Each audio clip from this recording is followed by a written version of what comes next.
A young girl on an island waits eagerly for her parents to return. When they arrive, they bring with them a newborn baby. The mother tells her daughter Mary to welcome her new little brother, Shion. Joy lights up Mary's face as she kisses her brother in greeting, leaving him surprised. She introduces herself saying, "Welcome, Shion, I'm your big sister," which brings a cheerful expression to his face. 3 years pass, and Mary is seen running energetically, declaring that she has won the race. Shion, exhausted from the competition, remarks on how fast she is. Mary proudly responds, "Of course I'm fast. After all, I'm the big sister." Their father arrives, and Mary greets him warmly. Her father affectionately tells her that she is as bright as ever. Shion also greets his father, who praises him for being reliable. However, Shion modestly insists that Mary is the trustworthy one. Mary agrees playfully, but secretly thinks to herself that Shion is truly dependable. She admires how he helps their mother, no longer wets his bed, and sometimes even appears deep in thought like an adult, which sparks a bit of envy in her. Later, Shion is seen chanting some magical incantations. Mary assumes he is rehearsing for a play and laughs at the memories of her younger brother. At dinner, during a quiet moment, Shion suddenly asks their father if monsters are real. The father is surprised by the question but confirms that monsters do exist. He warns Shion never to leave the island, emphasizing that his mother must have already told him about the deadly and dangerous nature of these creatures. If Shion ever encounters a monster, he should run and seek help from an adult. Shion then asks if spirits and fairies are real. The father admits he knows fairies exist, but has no knowledge about spirits. Mary is visibly shocked by the conversation, her face showing signs of amazement. Shion proceeds to inquire about the existence of magic, specifically the ability to manipulate elements like water, fire, and air to create something. The father, puzzled, responds that he has never even heard of such a thing as magic. Mary feels a pang of sadness seeing Shion's disappointment upon hearing this. Shion, however, persists and wonders aloud if magic might exist even if his father hasn't heard of it. The father acknowledged that it was possible for magic to exist, but he added that he was a well-educated man with extensive knowledge. Based on what he knew, magic wasn't something commonly recognized among ordinary people. He then asked Shion where he had learned about monsters, fairies, and magic. Shion remained silent, seemingly unwilling to answer. His sister, Mary, approached him and asked if he was all right, noticing how pale he looked. Shion reassured her that he was fine, but he appeared deeply shocked and saddened. From that moment on, he never mentioned the word magic again. 3 years later, Mary was seen training with a wooden sword, while Shion watched her with pride. After finishing her training, Mary sat beside him to rest. Shion asked her why she was training so hard. Mary replied that as his elder sister, she wanted to be prepared in case something happened, so she could protect him. Shion asked what she was protecting him from. She explained it could be from monsters, spirits, or any other threats. Mary reassured him, saying it was her duty as his big sister. She admitted that while it was sometimes difficult for her, she enjoyed it because it made her stronger and capable of safeguarding him. Mary added that although she wasn't very smart, she excelled in physical activities. Shion finally understood why his sister had been training so diligently all this time. As night fell, Mary continued her training. A friend of hers arrived and commented on how long Mary had been practicing, surprised that she hadn't grown bored. Mary dismissed her friend's remarks and invited her to spar. Her friend declined, saying she was too tired from helping her grandfather. The friend then asked about Shion, wondering if he was still staying home and studying as usual. Mary confirmed this, and her friend remarked on how different the siblings were. Mary reflected on the past when Shion had asked about magic and felt certain that his continued studies were tied to those questions. Suddenly, a light appeared over the lake, leaving both Mary and her friend stunned. The next day, Mary brought Shion with her to the lake. Shion hesitated, reminding her that their mother had warned them not to wander too far. Mary reassured him, saying the location wasn't far and that there were no monsters around. As night began to fall, Shion reminded his sister that their mother would be upset. Mary acknowledged this, but told him the wait would be worth it. Just then, the lights appeared again, surprising Shion. Mary explained that these glowing orbs always appeared after sunset, but she didn't know why. Shion curiously asked Mary if their parents knew about the glowing lights over the lake. Mary explained that she had shown the lights to their parents when she first saw them, but surprisingly, they couldn't see anything. She confessed that she had worried Shion might not be able to see them either. Shion speculated that perhaps only children could see the lights, but Mary disagreed. She explained that some children couldn't see the lights at all, while some adults could. Additionally, some people saw the lights as fully formed orbs, while others, like her, only saw them flicker and fade. Shion found this mystery deeply intriguing. Mary agreed, remarking on how peculiar the phenomenon was, comparing it to magic. She reminded Cheyenne of his earlier idea about creating things with light, and how she had felt discouraged when their father dismissed the idea. Cheyenne, surprised that Mary remembered, listened as she told him that although her memory wasn't great, she always remembered the things that were important to him. Cheyenne, touched by her words, seemed on the verge of tears. Mary reassured him, suggesting they head back home. Cheyenne thanked her for everything she had done for him. Mary smiled, telling him she didn't do it for gratitude, but because she wanted to see him happy and feeling better. When she asked if he felt better now, Cheyenne responded with an enthusiastic confirmation. The next morning, Mary and Cheyenne hurried through breakfast, surprising their parents with how quickly they finished eating. They rushed outside carrying buckets and headed back to the lake. Cheyenne's exhaustion was evident, prompting Mary to tease him about his lack of exercise and outdoor activity. Cheyenne, too tired to argue, focused instead on their mission. Mary asked what they planned to do next, and Cheyenne explained his desire to investigate the glowing orbs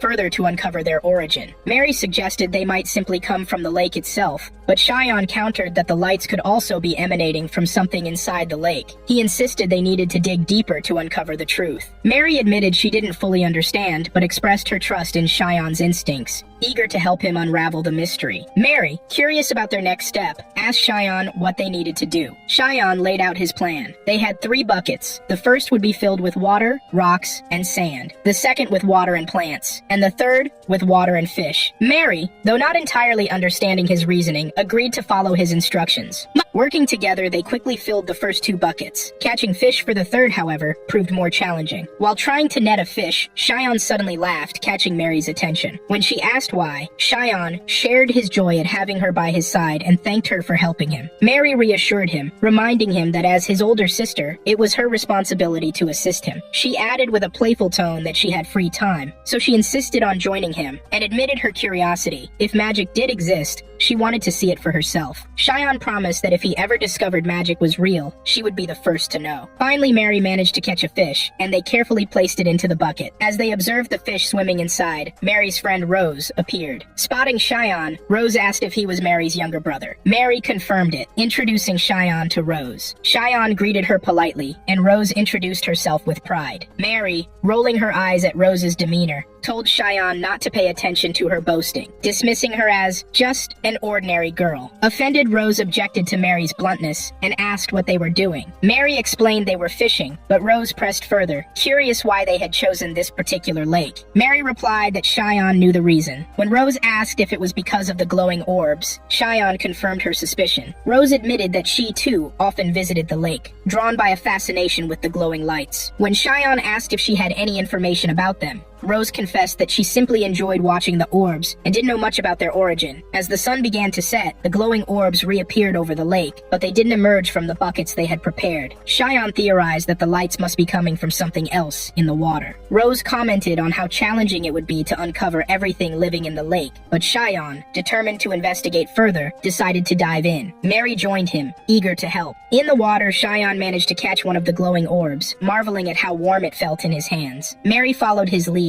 grasping one of the lights herself. However, when Cheyenne attempted to submerge his head to find the source of the orbs, the lake's dark waters made it impossible to see anything clearly. Based on his observations, Cheyenne concluded that the glowing orbs must be linked to a living creature, as their changing locations suggested movement. When Mary asked how he could be sure, Cheyenne explained his reasoning about the orbs' mobility. They eventually left the water, with Cheyenne expressing his gratitude to Mary for her help. Mary dismissed his thanks, reminding him that helping him was part of being family. Not long after, Rose managed to catch another fish, a female this time, noting how difficult it was since female fish tended to stay in deeper waters. When they placed the female fish in the bucket alongside the male fish, glowing orbs began to appear in the water. Cheyenne stared at the scene, suddenly realizing the truth. The glowing orbs were connected to the courtship behavior of the fish. Curious, Mary asked what courtship meant. Rose explained that it was how male fish expressed their feelings to female fish as part of starting a family. Mary, in her innocent and heartfelt way, declared that she would marry Cheyenne when they grew up. Cheyenne, however, became visibly upset and firmly explained that siblings couldn't marry. The next day, Mary was troubled after their mother scolded her for saying she wanted to marry Cheyenne. She turned to him, seeking reassurance, and asked if her words were truly entirely wrong. She explained that all she wanted was to stay with him forever. Shion comforted her, gently explaining that they didn't need to marry to remain together. They were already family. However, Mary voiced her concern, pointing out that someday they would marry other people and inevitably go their separate ways. Determined, Shion promised her that he would never do that and vowed to stay by her side forever. Mary, though skeptical about how difficult that might be, was deeply moved by his insistence. Shion assured her that he would keep his promise because she was incredibly important to him, and he hugged her tightly. Mary, overwhelmed by his words, began to cry. In that moment, Shion's body suddenly began to emit a glowing light. He exclaimed in amazement, theorizing that the magical energy from the glowing orbs they had touched had somehow imprinted itself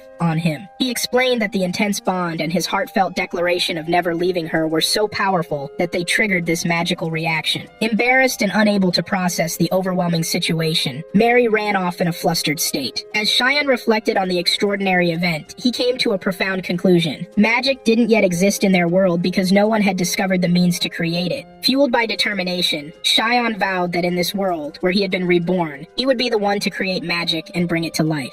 The story flashes back to Shion's previous life, where he eagerly awaited his 30th birthday. With only 10 seconds left until he reached this milestone, he was filled with excitement, believing in the legend that men who remained virgins until 30 would gain the ability to use magic. As the countdown ended, Shion jumped with joy, declaring that he would finally confirm it for himself. He attempted to conjure a fireball from his hand, but nothing happened. Frustrated, he tried other magical gestures, but again, there was no result. Overwhelmed by despair, he collapsed to the ground, only to rise again and pick up a magic book. He recited some incantations, hoping to unlock magical powers, but once more, nothing happened. Defeated, Shion slumped down, muttering that magic didn't exist in this world and lamenting how dull life was without it. Resigned, Shion decided to go to sleep since he had work the next day. However, as he prepared to rest, his heart suddenly stopped and he collapsed to the floor. Moments before taking his last breath, memories from his past life flooded his mind. He recalled how, as an ordinary man, he had strived to learn and grow, yet never felt true happiness. The only thing that had ever brought him joy was the belief in the possibility of gaining magical powers 30. It seemed impossible, but the thrill of trying had driven him forward. With these thoughts, his consciousness faded, only to awaken in his new life. Back in the present, Shion remembered his conversation with his father, which had left him disheartened about the absence of magic in this world. Determined not to dwell on magic again, Shion resolved to focus on studying and working hard. Yet, in this second life, his dreams seemed to be slipping away once more, until the moment he embraced his sister and the magical energy emerged from within him. Motivated, Shion tried again to summon a fireball, but nothing happened. Realizing he needed to be cautious, he decided not to assume magic existed in this world without further evidence. At that moment, Mary entered the room. Shion greeted her warmly, saying, "You came at the perfect time. Sit with me." Mary explained that she had come to tell him dinner was ready and invited him to eat with her, but she agreed to stay for a moment. As she sat down, Shion began staring at her, causing Mary to feel embarrassed. Shion looked at his sister and said, "I love you," which made her even more embarrassed. At that moment, magical energy surged out of him as he had anticipated. However, he muttered to himself that if expressing his emotions was the only way to release this energy, it would be a ridiculous limitation. Mary, visibly upset, interrupted him and accused him of treating her like a puppet for his own benefit. Shion tried to explain, but she didn't believe him, accusing him of lying. He insisted that he was being honest and that his feelings were genuine, which once again made her blush. Shion was surprised by her reaction, and Mary eventually forgave him, though she warned him not to repeat such behavior. She then asked if he had discovered anything new. Shion explained that the magical energy was released when he expressed his emotions, but doubted this was the only way it could be triggered. Determined to test another method, Shion decided to focus on happy memories to evoke joyful feelings. He closed his eyes and thought of things that brought him happiness. As he did, the magical energy began to flow out of him again. Both he and Mary were thrilled by the discovery. Mary exclaimed that even if all he could do was glow, it was still amazing. Shion silently agreed with her, thinking that even if it was just glowing, he had proven to himself that magic existed in this world. He described the release of the energy by comparing it to an electric eel generating a current. His face lit up with a foolishly happy expression, overwhelmed by the excitement of his breakthrough. Mary was overjoyed for him and gently patted his head, expressing how glad she was to see him this happy for the first time. Shion looked at her and said, "I truly am very happy." Shion sat down and began piecing together his understanding of magic. He realized several key points. First, expressing his emotions allowed him to release magical energy, but maintaining those emotions would be incredibly challenging. Second, he could only perform this action a limited limited number of times because once his energy was depleted, he became completely exhausted and unable to do anything further. The third and most important discovery was that fully exhausting his magical reserves caused them to grow, increasing his capacity for energy the next time. Lastly, he understood that people without the ability to use magic could neither see the glowing energy nor sense its warmth, whereas those with magical potential could feel and recognize it. Despite these insights, Shion grew frustrated because he still couldn't generate glowing orbs and didn't know why. He theorized that his current magical reserves were too small, which prevented him from creating them. This realization left him feeling disheartened, especially when he compared himself to the fish, which seemed to have more magical energy than he did, allowing it to produce the glowing orbs effortlessly. Shion sat in deep thought, trying to figure out how to increase his magical power. As he molded over, he felt tension building, eventually hitting a mental roadblock. Yet, he refused to give up. Determined, he declared to himself, "I've come this far. I won't give up until I figure out how to use magic." Shion reflected on his earlier experiment with the fish and realized something significant. Determined to apply this insight, he released his magical energy and tried to focus it entirely into his hand. However, the effort was far more difficult than he had anticipated. Attempting to think about emotional triggers while simultaneously directing the magic was like trying to split his mind into two different tasks at once, a nearly impossible challenge. After some frustration, Shion recognized his mistake. He had been approaching the process in the wrong order. With a new strategy, he concentrated first on channeling the magical energy and then directing it into his hand. This time, he succeeded, and a triumphant, goofy smile spread across his face. Encouraged by his small victory, he decided to test the energy's potential by striking the wall with his glowing hand. Unfortunately, the result was underwhelming. His hand emitted only a faint light, and the impact left him injured. Despite this setback, Shion was thrilled. To him, this small breakthrough was an important step forward in his journey to master magic. His excitement reignited his determination to continue training and experimenting. Later, Shion joined his father, sister Mary, and their friend Rose in the garden for swordsmanship training under his father's guidance. When asked to participate, Shion expressed his reluctance, explaining that he had no desire to fight anyone and didn't see the point of learning swordsmanship. His father patiently explained that the training wasn't just about fighting people. It was a crucial skill for defending oneself against the monsters that lived outside the safety of the city. Rose eagerly added that she wanted to learn swordsmanship to protect herself, inspiring Mary to feel enthusiastic about the training as well. Shion, however, remained disheartened. While he understood their reasons, he couldn't help but wish he could spend his time training in magic instead. As the training session continued, Shion was seen lying flat on the ground, utterly exhausted. His father observed his performance with a mix of disappointment and amusement, remarking that he hadn't expected Shion to be so inept at swordsmanship. Shion, too tired to argue, agreed with him. Meanwhile, Rose received praise from Shion's father for her natural talent, which further highlighted the contrast between her skill and Shion's struggles. Turning his attention to Mary, Shion's father asked to see how much she had improved. Mary prepared herself with enthusiasm, eagerly stepping forward for a sparring match. She launched a quick and energetic attack, surprising everyone with her speed and precision. At one point, she attempted a clever feint, but her father anticipated the move and countered it, ultimately defeating her. Though disappointed by her loss, Mary accepted her father's feedback graciously. He praised her determination and skills, offering advice on how she could improve further. He assured her that with a few more years of practice, she would become highly proficient. Shion and Rose watched with admiration, impressed by Mary's progress and her relentless drive to improve. Later, Shion resumed his magic training, focusing intently on channeling all his magical energy through his hand. Despite his best efforts, he failed again, and his frustration grew. Reflecting on his progress, he acknowledged that while he had made significant strides, initially being able to release his energy only twice a day and now managing up to 20 times, he had reached a plateau. Realizing that further improvement required refining his technique, Shion resolved to find a better approach. While deep in thought, Shion's father approached him and mentioned that he would be traveling to the city of Astoria to visit a blacksmith for supplies. He invited Shion to join him, and Shion, eager for a change of scenery, enthusiastically agreed. Astoria was described as a mid-sized city in their region, offering new opportunities and experiences. Upon arriving in Astoria, Shion's father explained their purpose: to pick up supplies from a local blacksmith. He warned Shion not to wander too far, cautioning him about the risk of getting lost in the unfamiliar city. Shion,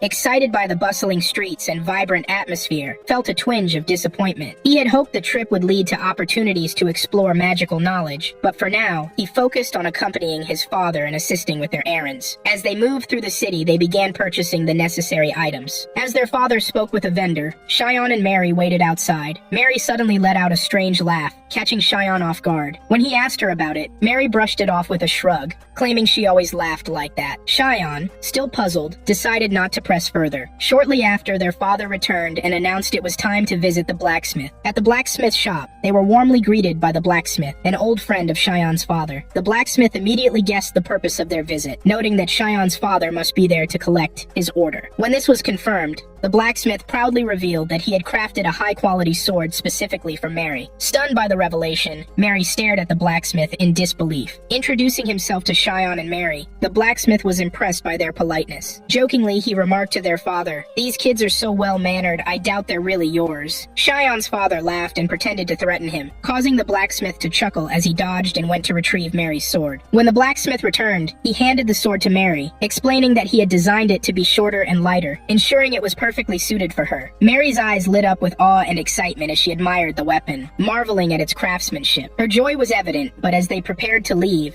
a hint of sadness crossed her face. Turning to Cheyenne, she said, "I'm the only one who received something, and you didn't. I feel bad about that." Cheyenne reassured her with a gentle smile, explaining that the sword was also a birthday gift for her, and that he had no interest in owning a sword. Mary, however, grew frustrated. "You should have received something too," she insisted. "You need to be more selfish." Cheyenne smiled again and replied, "I am selfish. I ask for your help with so many things." His response seemed to ease Mary's frustration, and they continued walking together. As they strolled through the bustling streets of Astoria, Cheyenne's attention was caught by a boy standing nearby with a cage that held a fairy. Intrigued, he pointed it out to his father. However, his father's expression immediately darkened, and he sternly warned Cheyenne not to approach that place or involve himself in anything related to it. Realizing he had upset his father, Cheyenne quickly apologized, explaining that he had only been curious. Despite his father's warning, Cheyenne couldn't shake what he had seen. In his mind, he was certain this was a place where fairies were being sold. On the following day, a man was walking through the forest under heavy rain. He muttered to himself about needing to return home quickly before the firewood got wet and ruined. Suddenly, a young boy came running toward him, terrified, and collapsed on the ground. Gasping for breath, the boy said, "They've taken everyone. I must inform the king." The man, alarmed, asked who had attacked them. The boy replied in a trembling voice, "The trolls. They've taken everyone." Fear struck the man upon hearing this. Elsewhere, Cheyenne and Mary continued their training. Cheyenne was practicing maintaining his magical energy in his hand. Mary was delighted to see that he had achieved a new personal record. Cheyenne thanked Mary, attributing his progress to her help. However, Mary noticed he didn't look happy and asked why. Cheyenne reassured her, saying he was very happy because he could now control his magic better than before. Still, he downplayed the achievement, pointing out that all he could do was produce light. Mary encouraged him, saying the light he emitted felt warmer than before. Jokingly, she called his magic just light and nothing more, which made Cheyenne laugh. Cheyenne remarked that he wanted to try something more exciting, like creating fireballs or using lightning. He theorized that he could achieve this by better understanding how emotions connect to magic. His thoughts drifted to the fairy he had seen the previous day, contemplating how fairies seem to function as part of natural phenomena. He understood why his parents disapproved of dealing with them, but before he could think further, Mary interrupted him, annoyed at being ignored. She seemed upset, and Cheyenne quickly turned his attention back to her. Suddenly, a commotion arose downstairs. Cheyenne and Mary went to investigate and found several people talking to their father. The group was requesting weapons for everyone. Cheyenne's curiosity was piqued, and he asked his father if something was wrong. His father confirmed the news. Trolls had appeared. Cheyenne was thrilled by the idea, seeing it as an opportunity to study the trolls and perhaps learn something that could advance his magical abilities. However, the tense atmosphere quickly reminded him of the danger. He began to understand that trolls were formidable and dangerous foes in this world. Cheyenne's father instructed the townspeople to gather all the elderly, women, and children in his home, leaving only the able-bodied to prepare for battle. Mary tried to reassure Cheyenne, but her trembling hand betrayed her fear. She vowed to protect him if anything happened. Cheyenne's father and the group of warriors prepared to leave for the battle, trying to calm their families. He assured everyone that only 2 trolls had appeared and that they would deal with them quickly. Cheyenne attempted to speak with his father before he left, but his father said he had no time for a lengthy conversation. Cheyenne insisted, promising to be brief, and asked if trolls had intelligence and enough physical strength to reach the second floor of their home. His father replied that trolls were dumb and wouldn't be able to do so. Cheyenne proposed that everyone should hide on the second floor, where they would be safe if the trolls arrived. His father agreed, and instructed them to act on Cheyenne's suggestion immediately. The villagers gathered on the second floor with Cheyenne's family. Cheyenne anxiously wondered how much time had passed since his father and the warriors had left to confront the trolls. The storm outside raged on, and the tense atmosphere only deepened. Suddenly, one of the trolls reached Cheyenne's house. It peered into the empty basement, searching for people but found no one. Frustrated, the troll began smashing the front door, the sound echoing through the house. Cheyenne and the villagers froze in fear. Moments later, the noise stopped, and they hoped the troll had left. But then, the shattering sound of a window breaking dashed their hopes. The troll had found another way in. Mary, trembling, whispered to Cheyenne, asking if the troll could reach them. Cheyenne urged her to remain silent, warning that any noise might attract it. The troll began climbing to the second floor, stopping outside the door, to the room where they were hiding. Everyone held their breath, terrified. When the troll heard no sounds, it moved away, bringing them a brief moment of relief. However, a sudden lightning strike startled the villagers, causing them to scream in panic. The troll heard the noise and turned back toward the room, smashing the door with relentless force until it broke through. The troll entered the room, its presence towering and menacing. Everyone stood frozen in terror as Cheyenne thought to himself how foolish he had been to wish to study such a dangerous creature. Cheyenne's mother instinctively stepped in front of her children, shielding them. The troll let out a strange, mocking laugh. Cheyenne realized that the troll wasn't entirely mindless. It seemed to understand its overwhelming advantage and strength. Overwhelmed with fear, Cheyenne's mother collapsed to the ground. Mary, desperate to protect her family, grabbed her sword and confronted the troll. She reminded Cheyenne of her promise to protect him. However, the troll easily deflected her attack, flinging her sword against the wall and knocking her down. The troll then prepared to kill Mary, but their mother, summoning her last strength, shielded Mary with her own body, taking a blow to her back. Even then, the troll didn't stop. It moved closer, intent on finishing both Mary and her mother. Cheyenne fell to the ground, paralyzed with despair, blaming himself for his inability to protect his family, the people he loved most. But as the troll loomed over them, Cheyenne refused to give up. Fueled by desperation, he leapt forward and grabbed the troll's arm. He thought to himself, this isn't enough, but then noticed something incredible. The troll's body radiated magical energy similar to his own. As the villagers watched in shock, only Mary and Rose could see the magical energy emanating from Cheyenne. Cheyenne concentrated all his energy into his hand, gripping the troll with every ounce of strength he had. At first, the troll laughed, unfazed by the effort, but as Cheyenne's magical power intensified, the troll's arm began to burn. The searing pain caused the troll to cry out, and it threw Cheyenne across the room before collapsing to the ground. Cheyenne didn't stop. Fueled by determination, he leapt onto the troll's back and shouted, "Burn!" Gathering all his magical energy into his hand, he pressed it against the troll's head. The troll let out a deafening scream as its body was engulfed in flames. In a final desperate surge of power, Cheyenne managed to kill the troll by burning it to death. As the troll fell lifeless to the ground, Cheyenne stood up, unable to fully process what had just happened. The villagers stared at him in stunned silence. Feeling uneasy, Cheyenne said, "Why are you all looking at me like I'm the monster here?" Rose stepped forward, reassuring him, "We survived because of you." Her words calmed Cheyenne, but the relief was short-lived as they noticed his mother writhing in pain. Mary tried to approach their mother, but Cheyenne and Rose stopped her, realizing the severity of the situation. Cheyenne examined his mother and noticed her pale complexion and heavy bleeding. He concluded that the most immediate priority was to stop the bleeding. Carefully, he instructed the villagers to help move his mother to the bed. After laying her down, Cheyenne urgently asked if anyone among the villagers had medical experience, but no one responded. Thinking quickly, he decided to stitch the wound himself. He asked again if anyone knew how to sew, and one woman raised her hand. Cheyenne asked her for help and then instructed the others to retrieve sewing supplies from his mother's room, along with alcohol and clean cloth. He pleaded with them to hurry, emphasizing the lack of time. As the villagers scrambled to gather the needed items, a young child approached Cheyenne, holding his hand and saying, "Thank you for saving us." Cheyenne gave a brief nod of acknowledgement, but stayed focused on his mother. Once the materials arrived, Cheyenne and the woman who could sew sat beside his mother. With trembling hands, he cut the fabric around the wound, exposing the injury. He was deeply worried about the possibility that the troll's claws might be venomous. Despite his fear, Cheyenne told himself that his actions were their only hope of saving her. Cheyenne turned to the seamstress and said, "Let's begin now." The woman, confused, asked what she needed to do. Cheyenne told her they had to stitch the wound, which left her stunned. Realizing that wound stitching wasn't a common practice in this world, Cheyenne explained, "If we don't stitch the wound, it will remain open, and my mother could die. We need to close it to stop the bleeding." He reassured her, "Don't worry, just follow my instructions." The woman hesitated, clearly uneasy, and admitted she couldn't bring herself to cause more pain to Cheyenne's mother. Cheyenne firmly replied, You have two choices. Hurt her a little more and save her life, or leave her like this, and she will die. Still unsure, the woman tried to refuse, but Cheyenne knelt before her and begged, "Please, save my mother." Moved by his desperation, the woman agreed. Following Cheyenne's guidance, they cleaned the wound thoroughly and began stitching it. Despite the difficulty, they successfully completed the procedure. Cheyenne's mother's condition seemed to stabilize afterward. Cheyenne thanked the woman, who humbly replied, "I did everything with your instructions." She then asked if his mother would recover. Cheyenne told her they would need to monitor her for a while to be sure. Mary,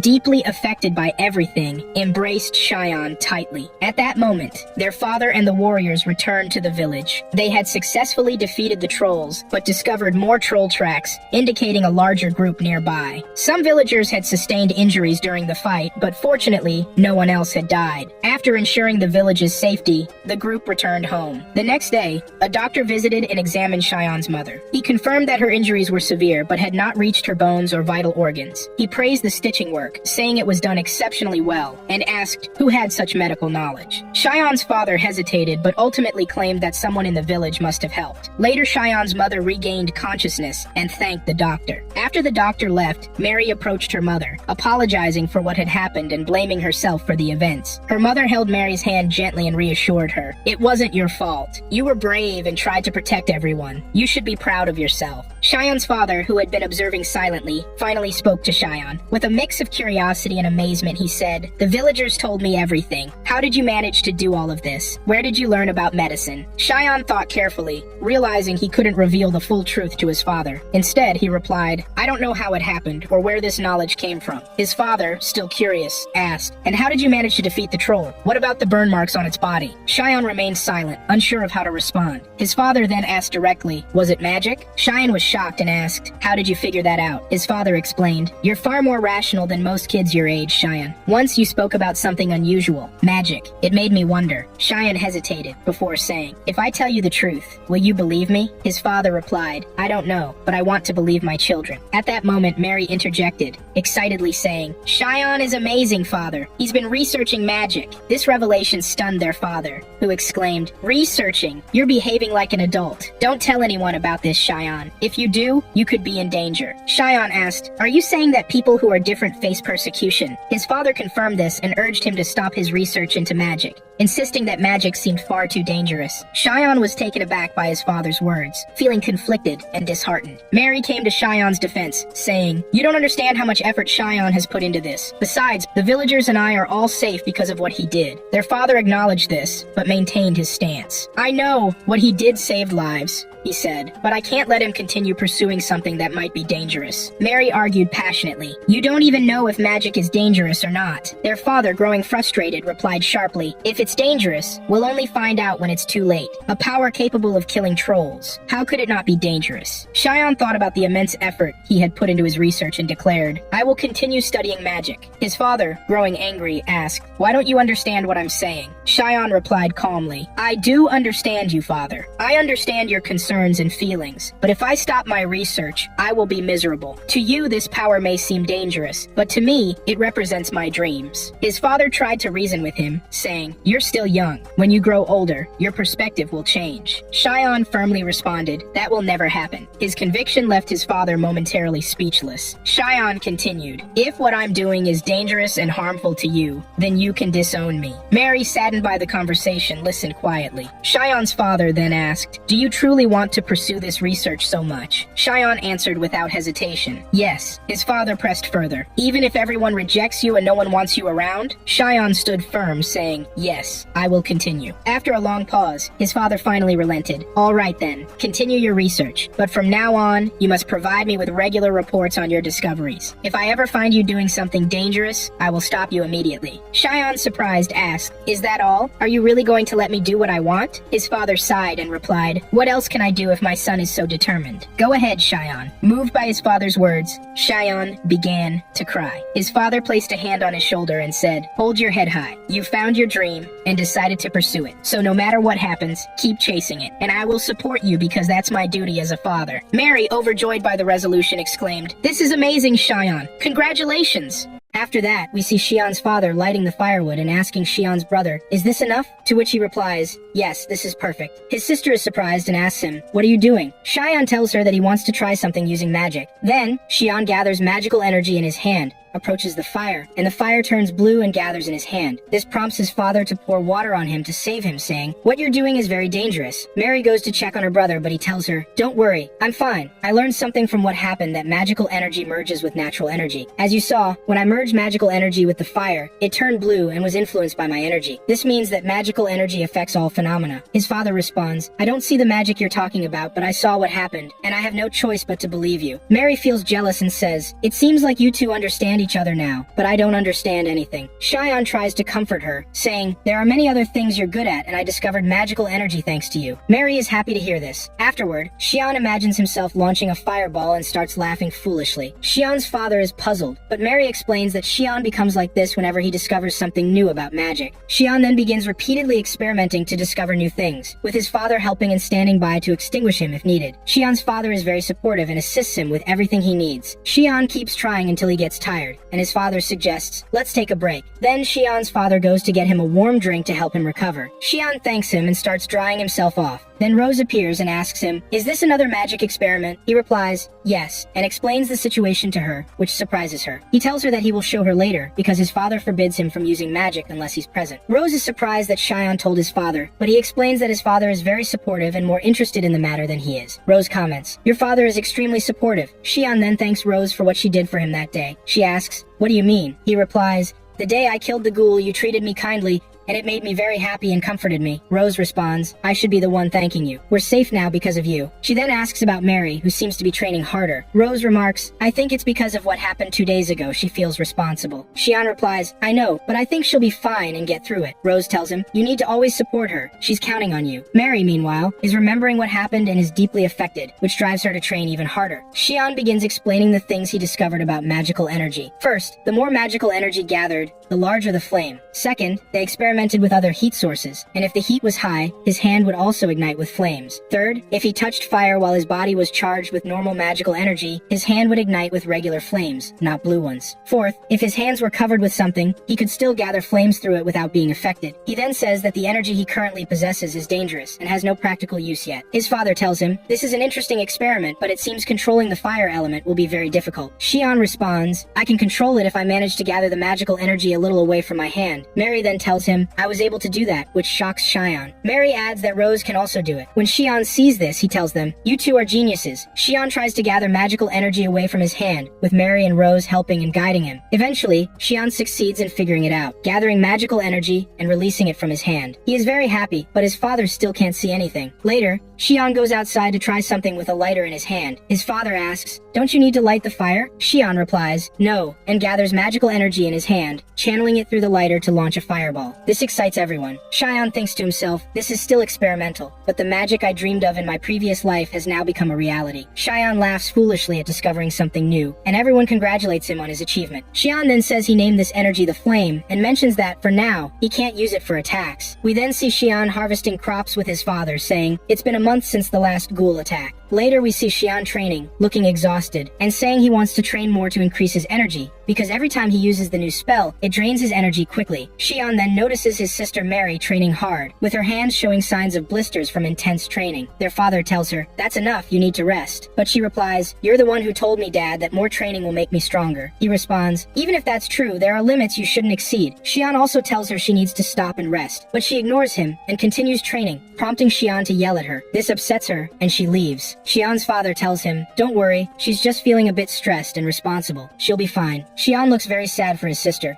After that, Xian was sitting with his father and asked him about electricity, but his father had never heard of it before. He asked, "What is that?" Xian replied, "It's something like lightning," and he wondered if there was anything like animals or plants that could produce something similar. Xian thought to himself that his experiments with flame magic had reached a dead end, so he wanted to take a different path. The other path was using lightning clouds because he believed he could control lightning and use it just as he had learned to use fire. But his father told him, "No, there's nothing like that," which made Xian feel frustrated. However, his father then said, "If you're talking about lightning, I've heard someone mention seeing something resembling lightning. He added that this person was his friend Grass, and suggested to Xian, let's go to the city of Asteria now. Xian proposed that Mary come with them, but she said, no, I'll stay here. I have tasks to do. Xian was shocked, and Mary escorted him to the door, saying, have fun, and then shut the door in his face. It seemed Mary was in pain from her injuries. After that, Xian and his father went to Grast, who told them, yes, there's something called lightning ore. Xian's father asked how they could obtain this lightning ore, and Grast replied, it's very difficult. Xian's father asked, why? Is it rare? Grast said, no, but it's very heavy and dangerous. It emits strange energy, which makes transporting it very difficult. Xian thought to himself, if lightning ore is a metal that can emit electrical energy, how will we transport it now? Then Xian asked Grast, are there any trees that produce a sticky white liquid? Grast replied, no, I've never heard of that before. Xian thought to himself, so rubber trees don't exist yet. The other insulator for electricity is glass, but I doubt glass would be durable enough. Then Xian asked Grast if he had any rock glass, which they considered a type of mineral. Xian tried to describe it so Grast could recognize it. Grast said, do you mean paper crystal? Yes, I have a little of it. Wait, I kept it because it looked beautiful and unique. Grast brought out the paper crystal, and when Xian held it, he thought, paper crystal is used to make insulators, so I can use it to create an insulator for the lightning ore, but I don't know how to reshape it. Grast was puzzled and said, I don't understand how kids think. Xian's father replied, I don't think Xian thinks like a child. Then Xian asked Grast if he had a larger piece of paper crystal. Grast told him, you can get what you need if you go to the trade district, and described the location. He added, you can get a larger piece for 4,000 realms. Xian thought, at that price, a family could have a very luxurious meal. But his father said, let's go to the trade district now. Xian was surprised and asked, are you going to buy it for me, Dad? His father replied, of course you need it. Xian said, but it's expensive, Dad. His father replied, children shouldn't worry about prices. You've never asked me for anything before. If you need something, ask for it without hesitation. If I can buy it for you, I will. If I can't, I'll tell you. Xian was happy about this, and they managed to get the lightning ore. Then Xian began experimenting and said, if things go as I expect, this will happen. Xian's mother was excited to see her son using magic. Xian gathered magical energy and directed it toward the lightning ore. It seemed there was a clash between the two forces, causing an explosion. Xian's father thought Xian had failed, and told him, don't be upset. I failed many times before succeeding with fire magic. But then Xian laughed his silly laugh, and it seemed he had discovered something. Xian's mother was happy because her son was happy, but his father didn't understand what had happened. Xian was jumping with joy and began explaining, when I used magic on the lightning ore, my hands didn't catch fire. This means the magical energy I have has other properties besides ignition. This means the possibility of using magic in all the ways I imagined is now possible. Later, Xian was sitting in his room, feeling frustrated because he was thinking about how to use magic to convert electrical energy into energy he could release. Xian thought and said he wanted to use magical energy more freely. He felt he had made a mistake somewhere. Then he thought harder and realized the issue. He didn't always have to release magical energy in the form of a sphere. He tried imagining it in another form, and it worked. The magical energy came out as he imagined it. Xian was thrilled with his new discovery and went to tell his sister about it, but he didn't find her in her room. He noticed she had removed her bandages, which made him worried. Xian went to look for his sister by the river, and he found her there, training with all her strength. Her training stick broke as a result. Mary was shocked when she saw her brother and asked, what are you doing here? Xian replied, I want to apologize to you because you've always supported me, but when you needed me, I wasn't there for you. Mary said, I'm not upset about that. I just felt jealous because I've always trained so hard to protect you. But when the moment came, I couldn't do anything, and you were the one who saved us. I'm happy about that because I survived, but I'm also angry at myself for not being able to help you. Xian asked, so that's why you feel jealous and hate me now? Mary replied, of course not. You're my little brother. I love you, and will always love you. I just can't forgive myself for being weak, and I feel jealous because you've become strong and surpassed me. That's why I've been trying to become stronger and braver. Xian said, so that's why you've been training so hard? Mary replied, yes, because every time I look at your face, I remember what happened that day. Mary was crying and very upset. Xian went to her and hugged her, saying, I didn't realize you had all these feelings. I wasn't there for you, and I didn't support you. I'm so sorry, sister. Mary said, I'm sorry too for being harsh with you. Xian replied, don't worry. If anything happens, come to me without hesitation. I'll support you with everything I have.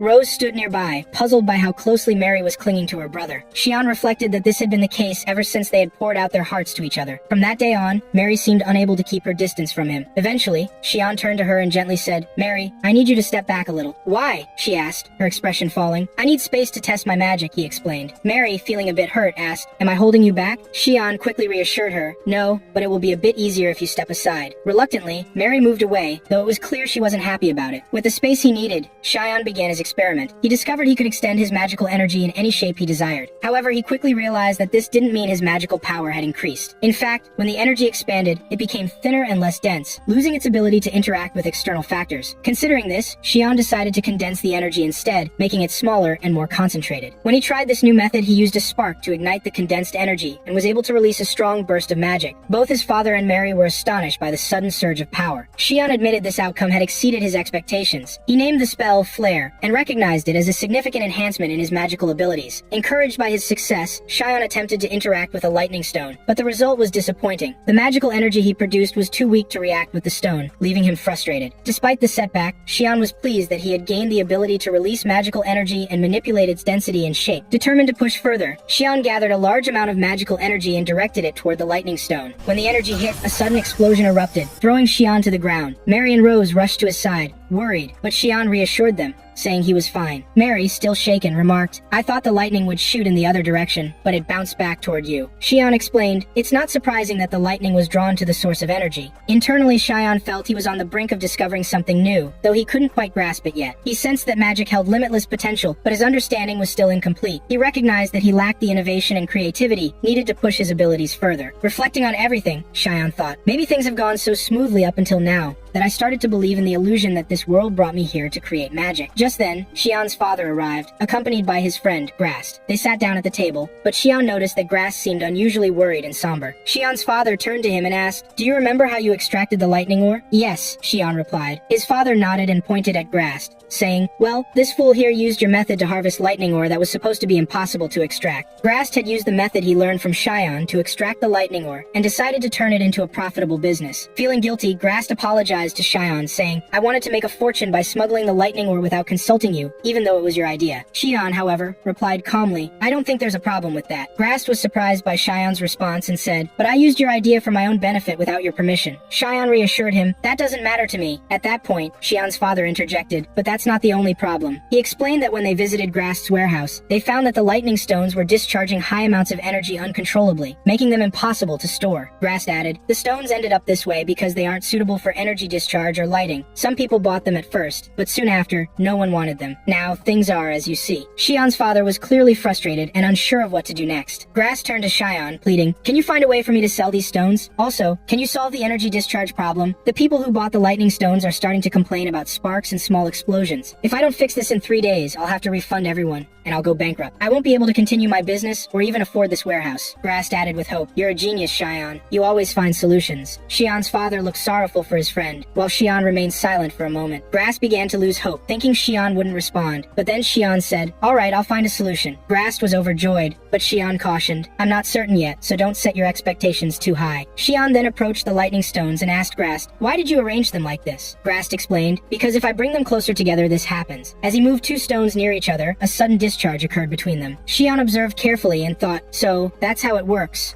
Grast then brought out a stone he had created by melting the lightning ores together. Xian asked, "Does it discharge any energy or create a spark if we bring 2 of them close?" Grast replied, "You can try for yourself." Xian pressed the 2 melted stones together, and nothing happened. "So this is what happens when the lightning ore is processed." Xian thought to himself. He then asked Grast, "At what stage did the energy disappear from the stone?" Grast replied, "There was some energy when I broke it, but it disappeared during the melting process." Xian nodded, understanding the process. He took out his lighter and asked his father's permission to conduct an experiment. His father allowed him, saying, "You can do whatever you need." Xian used his flare spell, igniting a small flame. Grast was stunned, but Xian calmly said, "Please continue your work." Grast, however, couldn't ignore what he had just witnessed. "Stop! Don't act like nothing happened. How did you make fire come out of your hand?" Xian replied simply, "It's magic." Then he looked at his father, silently asking for permission to explain further. His father nodded, showing his complete trust in Grast. Grast was still in disbelief. He turned to Xian's father and asked, "Did you know about this?" Xian's father responded, "Yes, we knew." Grast shook his head, overwhelmed. "If I hadn't seen it with my own eyes, I wouldn't have believed it, but now I believe."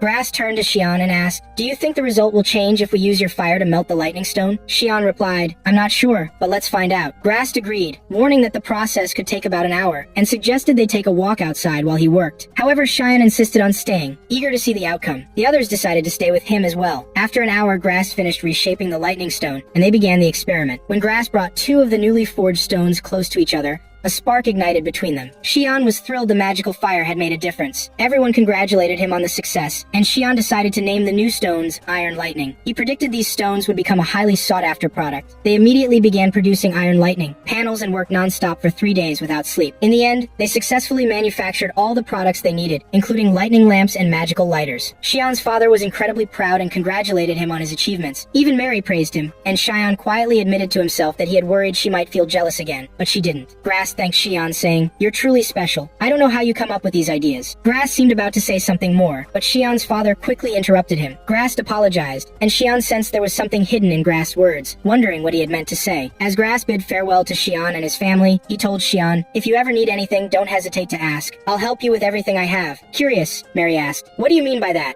Xian smiled and replied, "While we were making these tools, I had an idea. I think this idea could lead to a big change in what I'm planning." It soon became clear that Grass' new products, the lightning lamps and lighters, were a massive success. They quickly sold out, earning Grass considerable profits. Later, Xian was conducting a new experiment. He brought out a candle and a cover, explaining, "A regular flame needs oxygen to keep burning. If we cover it, it will go out. But what will happen if we light the candle with magical fire?" Mary guessed, "I think it won't go out." Rose, on the other hand, said, "I think it will." Xian lit the candle with his flare spell and then covered it. When he removed the cover, the magical flame was still burning. Mary was delighted that her guess had beaten Rose's, but Xian was deeply intrigued by the result. He thought to himself, "This means magical fire doesn't require oxygen." Rose, puzzled, asked, "What do you mean?" Xian replied, "I'm not entirely sure yet, but this could mean that magical energy enhances natural phenomena, making them immune to external factors." Mary asked, "Will this change anything?" Xian answered, "Not for now, but we've learned that magical fire is different from ordinary fire." An idea suddenly struck him. Xian used his flare spell again, throwing a flame some distance away. He then asked Mary to direct some of her magical energy toward the flame. When Mary did so, her magical energy collided with Xian's flame, triggering a massive explosion that knocked her to the ground. Xian rushed to check on his sister, but she reassured him, "I just got a little scared, but I'm fine." Then she asked, "Xian, did you know that would happen?" Xian shook his head and replied honestly, "Of course not, I had no idea."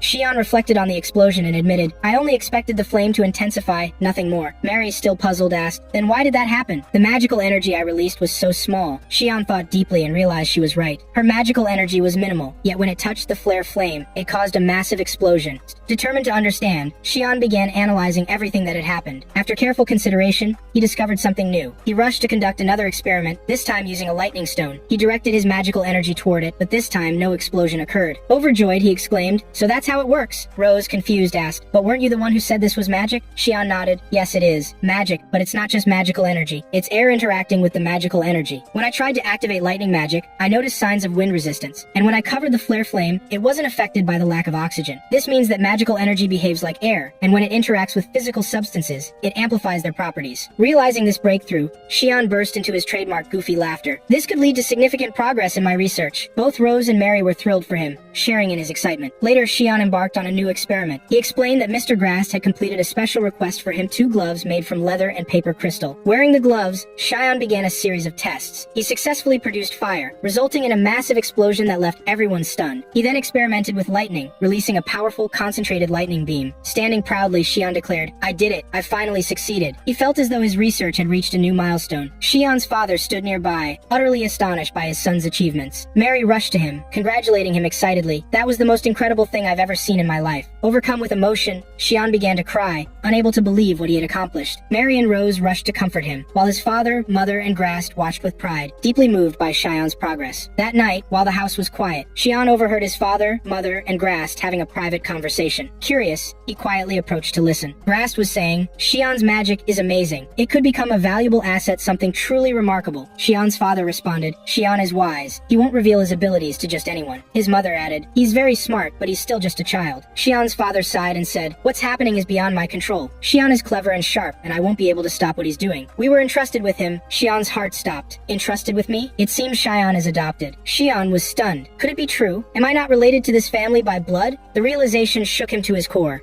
Xian continued training diligently, and at last he successfully shattered a wooden board using a powerful lightning spell. Mary and Rose cheered for him, overjoyed by his progress. They praised how much he had improved, and Xian humbly credited it to his growing familiarity with the spell. He then sincerely thanked both Mary and Rose for their constant support. Afterward, Xian recalled his father's words and, more importantly, Mary's feelings toward him. A thought crossed his mind. Since we aren't related by blood, does that mean we could get married someday? Realizing what he was thinking, he quickly shook the thoughts away, trying to push them out of his mind. Later, while sitting in his room, Shion found himself still dwelling on the idea of blood relations. However, he resolved to distract himself with his magical experiments instead. He decided to shift his focus to composite magica technique that amplifies magical energy and increases its concentration. By merging two magical elements, he believed he could strengthen his spells and release them with greater power. As he pondered his approach, he noted that fusing certain spells together had produced no noticeable effects so far. Determined, he planned a new experiment and headed toward the river. There, he repeatedly attempted a spell but failed each time. Frustrated and confused by his lack of success, he couldn't understand why it wasn't working. Mary and Rose, equally puzzled, asked, "Shion, we don't understand what's happening. Can you explain it to us?" Shion explained, "In our last experiment, we discovered that magical energy takes on the properties of air, so I wanted to see what would happen if I directed it into water. But unfortunately, nothing happened. Unlike fire and lightning, magical energy doesn't seem to affect water in any noticeable way." He then started muttering a series of complicated thoughts, causing Mary and Rose to become completely lost in his explanation. But they exchanged glances and sighed, admitting, "We're used to this by now." Determined not to give up, Shion attempted another experiment. This time, he succeeded in making the water float. Mary was ecstatic, exclaiming, "That means magical energy does interact with water. This is amazing, Shion." Rose, equally impressed, added, "That means you'll be able to use water magic too." Hearing their excitement, Shion felt a surge of joy. He had made another new discovery. However, he noted that while he had found a way to influence water, the effect was still weak and lacked real power. He realized there was still much to learn before his magic could truly harness water as an element. Shion attempted to lift water while standing outside of it, but he was unsuccessful. However, he felt a slight dampness on his hand and pondered the sensation. That makes sense, he thought. I can only concentrate a small amount of magical energy in my right hand, and this moisture must be the equivalent of the magical energy I released. Determined, he unleashed a massive surge of magical energy, shocking both Mary and Rose. This time, when he attempted to gather water in his hands, he succeeded. Mary, still in disbelief, ran up to him and asked, "Where did that water sphere come from? Don't tell me you pulled it from the river?" Shion explained, "I spread my magical energy widely and attempted to gather water particles from the air. That's how I was able to form this water sphere." Mary was amazed and asked, "So what will you name this spell?" Since it was a water-based spell, Shion decided, "I'll call it Aqua." Curious, Mary and Rose attempted the spell themselves. To their delight, they managed to perform it, though their water spheres immediately exploded in their faces. They burst into laughter, enjoying the experience. Shion was thrilled, realizing that both Mary and Rose were now capable of casting multiple types of magic. Later, while riding with his parents, Shion was deep in thought. "It seems like it's time to move on to the second phase of my magical experiments." "No, not yet." Afterward, Shion and Grast headed to the guild to accept a mission. Grast informed him, "To take on any mission, you need to register with the guild first. Are you sure you want to do this?" Mary and Rose were also present, watching the exchange. Shion had already made up his mind. "I decided to do this to see whether monsters can be affected by magic." Grast turned to Mary and Rose and told them, "You two don't have to come along." Mary, however, stood firm. "I won't run away this time. If I keep running, I'll run forever. I want to become stronger." Rose added, "Me too. I want to get stronger as well." Seeing their determination, Grast nodded. "All right then, we're all in agreement. Let's go." Before they left, Shion turned to Grast and requested, "Please keep this a secret from my parents." Upon entering the guild, Grast introduced himself as a platinum-ranked adventurer. The receptionist greeted him and inquired about his request. Grast asked for 3 registration forms to sign up the children. The receptionist agreed, but curiously asked if the 2 people behind him were there to support the children. Confused, Grast turned around only to see Shion's parents standing behind them. The entire group was taken aback by their unexpected presence. Shion's father stepped forward and calmly stated that he had also come to support them. He then revealed that he was a diamond-ranked adventurer. The entire guild fell silent in shock. Diamond rank was an incredibly rare and prestigious level, far beyond what anyone had expected. Without further discussion, Shion's father simply instructed them to complete their registration and promised they would talk later. The children followed his orders, still processing the situation. Once outside the guild, Shion's father turned to them and asked if there was anything they wanted to say. Overwhelmed with guilt, they all apologized. Their father sighed, admitting that he had expected something like this to happen. Shion, stunned, asked if his father had already known they were planning to register for monster hunting. His father clarified that he hadn't known their exact intentions, but he had been certain they were scheming something. He pointed out that Mary had avoided eye contact with him and their mother for days, which was a clear sign that she was hiding something. Hearing this, Mary lowered her head and apologized again. Shion's father admitted he had never imagined they would plan something as dangerous as this. They all apologized once more, but before their father could respond, Grast stepped in to defend them. He explained that the children had thought carefully before making this decision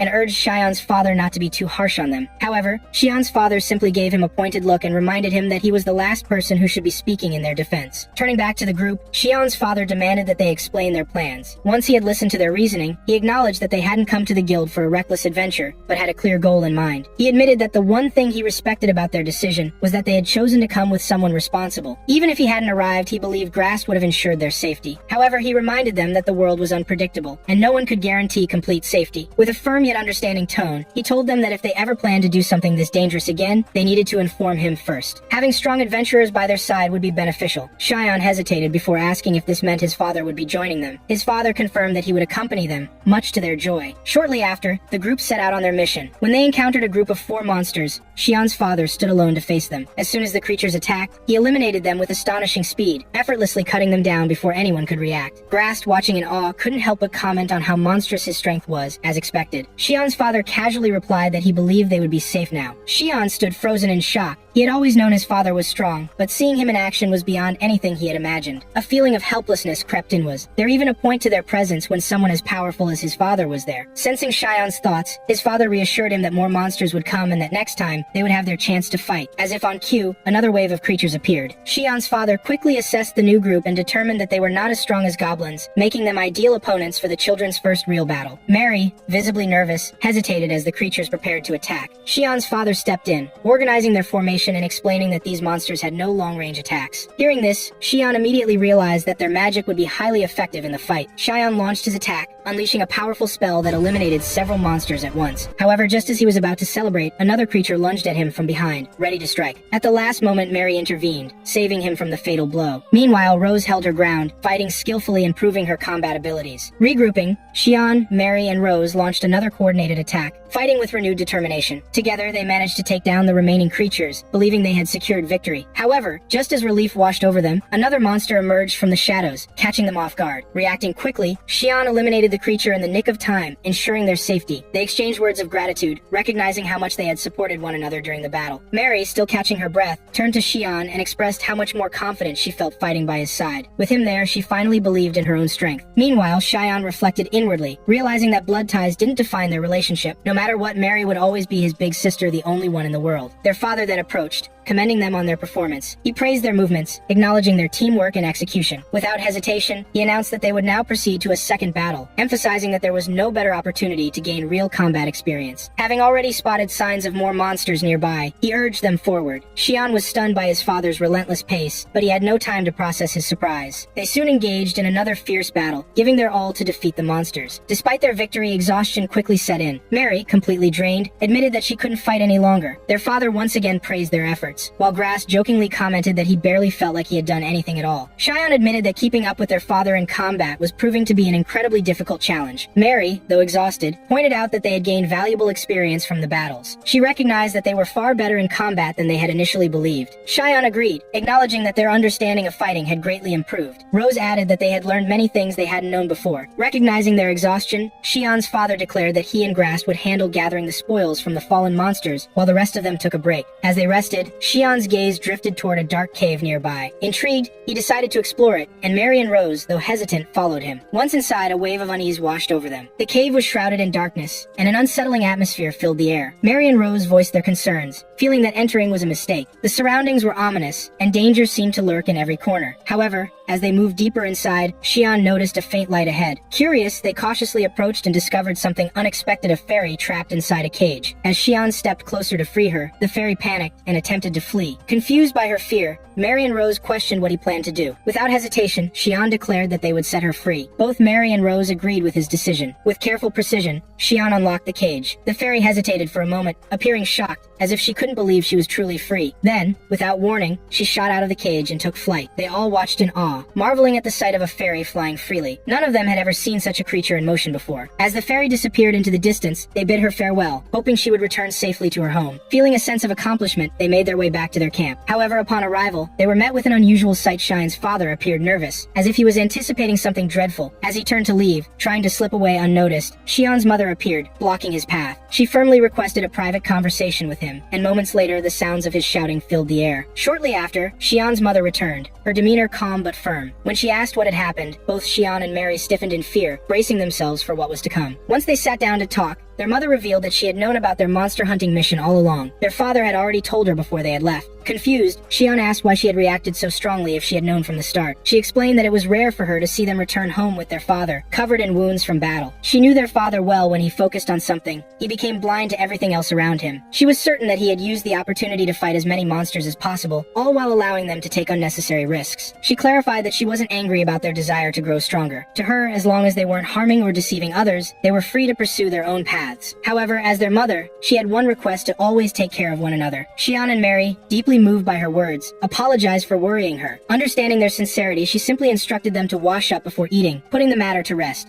After that, Shion was fighting goblins and wanted to try out a new spell. He created a whirlwind of air, wrapped it in a magical barrier, and increased its power as much as possible, forming a storm that struck the goblin and defeated it. After casting this spell, he was very happy but also felt frustrated because it took a lot of time. However, since its primary purpose wasn't for attacking, he figured he wouldn't need it much. Then his sister Mary called out to him, and she appeared with Rose. They had grown up since it had been 2 years since they started fighting monsters. They were all happy because each of them had managed to take down a group of goblins. Afterward, they were walking through the city, and Shion was looking around. Rose asked him what was wrong, and he replied, nothing. But deep down, he was thinking about how he didn't see anyone with the same magical aura as Mary and Rose. As they walked, they talked about how the number of monsters had increased significantly recently. The guild was receiving many new adventurers and a lot of missions as well. They were surprised by the increase in goblin numbers around the city, since goblins were supposed to be strong monsters that only appeared in dangerous areas. They also noticed a rise in the number of vagrants. Mary suggested they go to Grust, and they did. Grust welcomed them warmly and told them they could stay as long as they wanted since there weren't many customers that day. Shion offered to help Grust with melting metal, but Grust told him he didn't need help that day. He also handed Shion the new gloves he had prepared for him. Shion was very happy and asked how he managed to finish them so quickly since he had only requested them recently. Grust replied, you go through gloves so fast, but that just shows your growth and strength. Then Grust asked how they were doing and said, it seems like you're doing well even without me or Gawain, referring to Shion's father. Mary said they were close to reaching the silver rank. Grust was surprised and said, I don't think anyone your age has ever reached that rank. Rose replied, I thought you and Mr. Gawain reached that rank before our age. Grust explained, actually we weren't registered with the guild when we were fighting monsters at your age because guilds weren't common back then. Meanwhile, Shion was testing out his new gloves. Mary approached him and said, you're using so many types of magic now. What will you do if you can use even more? He replied, I'm already planning for that because I want to learn and use more and more magic. She asked, and then what? Shion couldn't answer. Mary continued, we're much better now thanks to you. Without you, we wouldn't have been able to create these lamps, and we might have died because of the goblin you saved us from.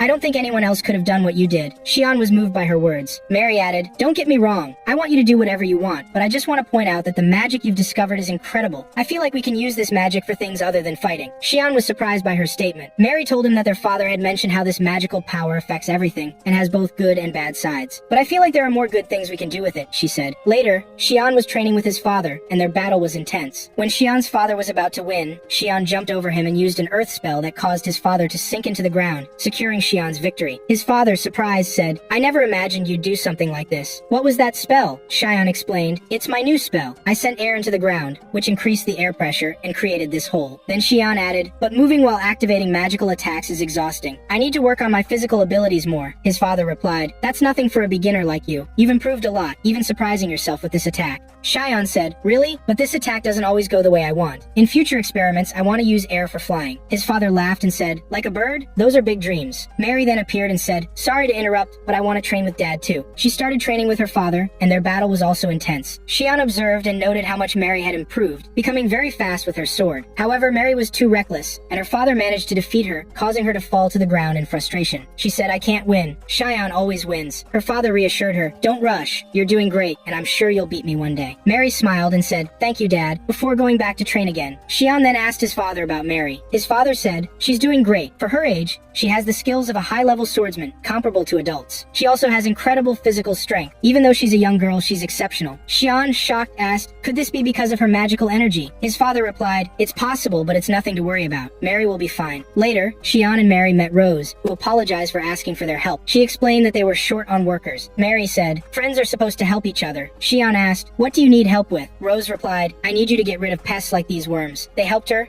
and Shion had no trouble, but Mary struggled. The atmosphere was very cheerful, and by the end of the day, Mary said, I'm really tired. I didn't catch many pests today, but I'll do better next time. Shion said he would help again too. Mary said that next time she would gather more pests and defeat them. Then, the sky filled with clouds, a strange color appeared, and everyone started running to take shelter from the rain. Suddenly, Mary collapsed and fainted. Shion rushed to check on her, but she didn't respond. Shion and Rose were shocked by what had happened. They took Mary home, and Shion checked her temperature, finding that she was extremely cold. Their parents arrived, worried about Mary. Later, Mary opened her eyes, but didn't speak or give any sign that she was okay. Rose suggested that Mary might have caught the lethargy disease. Shion's father asked, do you mean the disease spreading in Astria lately? lately? Rose replied. Yes, I heard rumors about it at the market. People would collapse while walking and remain motionless. Even when they regained consciousness, they could only sit and seemed lost in thought. It's like a state of extreme laziness, which is why it's called that. Xian was shocked, and his mother asked, will Mary recover quickly or not? Rose said, from what I know, I haven't heard of anyone recovering from it yet because there's not enough information about the disease. Everyone was saddened by Mary's condition. Xian's father decided to take Mary to a doctor in Astria and told Xian to stay home with his mother. But Xian insisted on going with his father, saying, if you go alone, protecting Mary will be harder. If I come with you, it'll be better. His father eventually agreed, and they set off. Xian's father told him to take care of Mary, and Xian thought to himself that they would get Mary to Astria no matter what. Suddenly, Xian saw a red light he had seen before, and asked his father, what's that? His father replied that he didn't see anything. Xian realized, if you can't see it, then it must be magical energy. Then they saw wolves surrounding them. Xian's father identified them as blood wolves, saying they were always thirsty for human blood and would attack mercilessly. Xian told his father, you focus on the road and I'll handle them. His father warned him not to be reckless. Xian prepared his spells and started attacking the wolves one by one, but there were too many of them. His father fought them from the other side, but their numbers seemed endless. Xian tried to think of a solution, but suddenly, all the wolves fled, leaving him surprised. Strange winds began to blow. Xian's father asked, what's happening? Xian replied, something strange is coming. We need to run now. Then, a strange magical beast appeared, terrifying Xian. He told his father, look, but his father couldn't see anything, meaning it was a magical beast. Xian was shocked, wondering, is there really a beast like this? The beast let out a loud scream, and Xian started screaming too, terrified. His father asked, what's wrong? Xian replied, I can't believe you can't hear it, Dad. Xian tried to hit the beast with a magical spell, but the attack passed through it without causing any harm. The beast was about to attack Xian, who was extremely scared, but he remembered what happened with the goblin and tried to attack the beast in the same way. He managed to injure the beast, which started screaming. Xian's father didn't understand what was happening. Suddenly, the beast flew over the carriage, seemingly trying to attack Xian's father. However, the electric lamp near his father affected the beast. The beast tried to escape, but Xian jumped high and managed to strike it, defeating it. Xian was about to fall to the ground, but his father caught him and said, you're reckless as always. Xian apologized, but his father told him, don't apologize. We're safe now thanks to you. They got back into the carriage and continued their journey. Xian's father said, what was that strange beast? I've never seen anything like it before. Xian asked, were you able to see it? His father replied, yes, I saw it when it got close to me. Xian looked at the lamp, realizing it was the reason. His father said, we need to reach our destination quickly. There's no guarantee more monsters won't appear. When they arrived, they saw many people suffering from the same disease as Mary. When they asked a doctor to examine her, they were told they had to wait their turn. Xian was upset, saying, the monsters and rain delayed us. His father said they had no choice but to wait. When it was Mary's turn, the doctor examined her and confirmed it was the lethargy disease. He said there was no cure yet. Xian was shocked and asked the doctor, isn't it your job to heal her? The doctor apologized, explaining there was no solution yet. Xian was deeply affected, and his father tried to comfort him. Xian began recalling memories with his sister, feeling very sad. He became emotional, crying and saying, my sister is innocent and kind. She didn't do anything wrong. Why is this happening to her?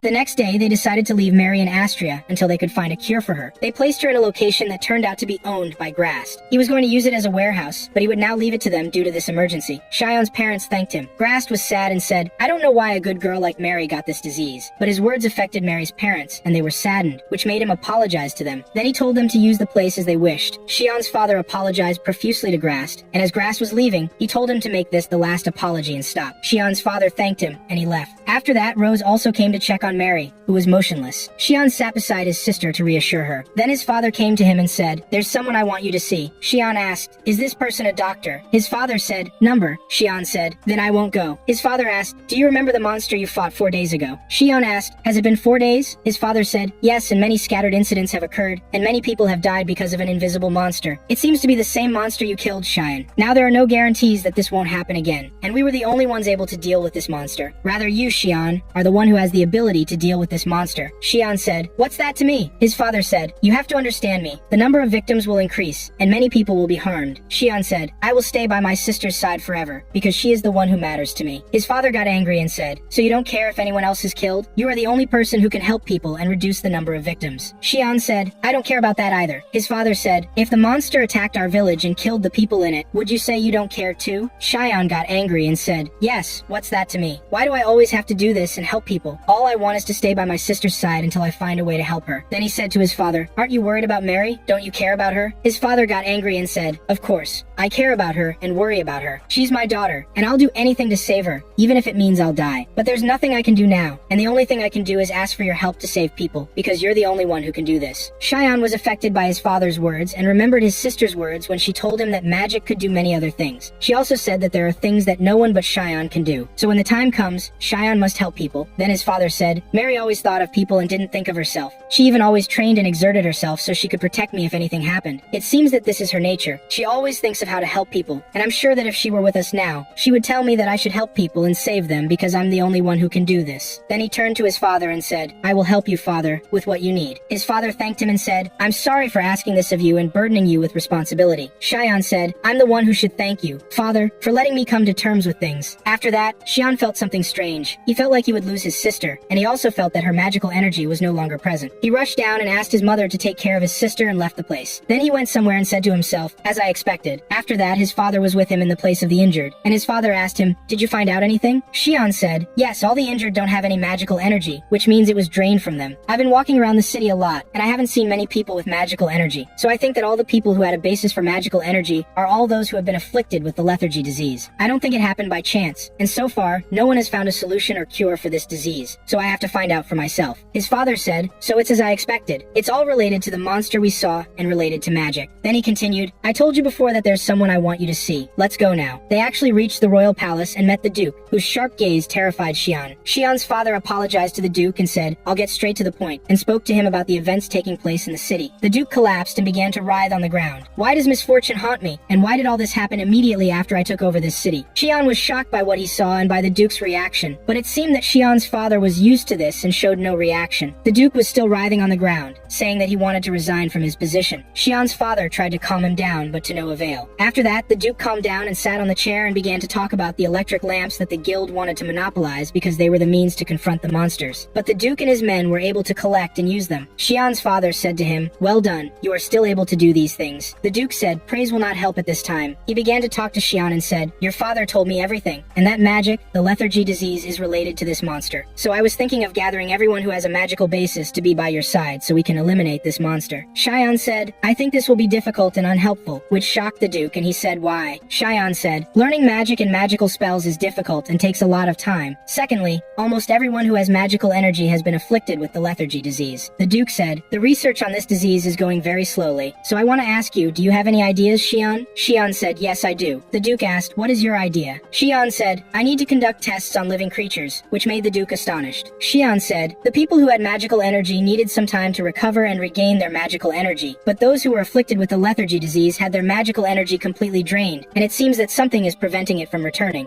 This means that if I could infuse them with magical energy and keep it in their bodies, it might cure them." The Duke then said, "So your idea is to experiment with your magical energy on the afflicted? But wouldn't that be dangerous? And since you're the key to this, if you fail in your experiment, no one suffering from the lethargy disease will be cured." Cheyenne was thinking about it and said, "In medical matters, there's no such thing as perfection, and I'll bear any scandal that may arise. But I must try to save the afflicted." Then Cheyenne told the Duke that he would initially conduct tests on those who were about to die and on monsters. After that, we learned that the Duke agreed to all of Cheyenne's requests and also provided him with additional assistance, such as doctors capable of making medicines and dealing with monsters. Cheyenne was walking with his father in the city thinking, "If I were alone, the Duke wouldn't have given me all this." He was surprised and said, "The Duke hasn't even seen magic. How did he agree?" After that, we see Cheyenne sitting with one of the doctor's assistants, whose name is Cole, and he says, "For me, indulging the ideas of a rich kid like you is nothing but a waste of my time. But since it's an order from the Duke, I have no choice but to obey. That's all I want to tell you." Cheyenne was smiling and didn't know what to say. Then we see a girl saying, "Your name is Cole? So you're infinitely rude, even when talking to a child," and saying, "You only serve the Duke's orders. You should carry out your duties honestly." She introduced herself and said that her name was Ravina, and that she was the leader of the 75th Secret Squad of the Royal Guard for the city of Asteria. It seems that her words didn't please Cole, and he started to provoke her, which made her draw her sword and say that this sword was given to her by the Duke because of her efficiency. Of course, Cheyenne didn't like this, and told her, "You shouldn't draw your sword in a place like this, Captain." She apologized and sheathed her sword. There was a girl standing far away, and Cheyenne asked her who she was. She seemed very shy and said that her name was Bridget, and that she came by order of the Duke as well. We learned that she was an expert in monster affairs and spoke in a very low voice. After that, Cheyenne began to speak and said, "I don't think at all that the mission we have have now is just for fun. It's a very dangerous mission and depends on a very limited amount of information. After that, we see Shion standing outside with his team, showing off his magical abilities, which amazed them all. They were astonished and asking, "What is this?" Shion began to explain to them and say, "Natural phenomena can be amplified and exploited through magical energy." Cole said, "So what we saw now is magic?" Shion said, "Yes, but first, a person must have magical energy derived from their body, and using it excessively leads to extreme exhaustion and lethargy until you regain your magical energy again." Cole then said, "This is similar to the symptoms of the lethargy disease." After that, they began to carry out their tasks and were walking in the forest. Ravina was facing great difficulty because of the weight of her armor. We learned that Cole went to the clinic to do some things, while Shion and the two girls went to the forest to conduct experiments on monsters. Ravina was very angry and said that they had set a trap for her, but of course, what she was in was because of her armor. After that, Bridget was talking to Shion and saying to him, "I ordered research to be done on the invisible monster. What does this have to do with the lethargy disease?" Shion said to her, "It has to do with it. The thing is, magical energy can eliminate monsters, and I've tried this many times. That's why it will be very dangerous to test it on patients, because, as happened in the past, the interaction of magical energy with magical creatures and creatures that have magical energy will lead to burning them. Therefore, treating the lethargy disease using magical energy is still hypothetical because I will need to introduce magical energy into the bodies of the afflicted. To conduct research, we need to obtain monsters that have magical energy and conduct experiments on them to find a way that doesn't harm the afflicted. As for the monster you're responsible for, Bridget, it's called a wraith." Bridget got angry and said to him, "Have you seen it? What did it look like? Tell me." He said to her, "Calm down. My father has already submitted a report, and you were chosen because you're an expert in these matters." These words excited Bridget. After that, a warrior goblin suddenly appeared, shocking them all. They said, "What brought him to this place?" Bridget was very excited, while Ravina was very angry. She smashed her armor and immediately went to eliminate the goblin, saying, "I'll show you my true strength." She jumped over the monster and began to attack. Shion was trying to help her and used his power, but he didn't hit the goblin. Instead, it hit his sword. There was dust in the place, which made Ravina unable to see the goblin, and it was able to attack her. She blocked it, but its strength was great, and it threw Ravina far away, hitting her into a tree. The goblin was about to finish her off, but Shion used his power and hit the goblin with a powerful spell. Then Ravina returned to the battle and killed the goblin, covering it with many stones, which shocked Shion. After that, Shion asked Ravina, "Have you seen a goblin like this before?" She said to him, "No, I've seen ordinary goblins, but this is a warrior goblin, and I haven't fought against one like this before." Then she said that fighting without armor would make eliminating these monsters much easier. But Shion didn't like it and said, "If we kill all the monsters, we won't be able to conduct experiments on them." Ravina was very excited and said, "Let's continue our journey," making Shion think that she had forgotten the main purpose of the matter.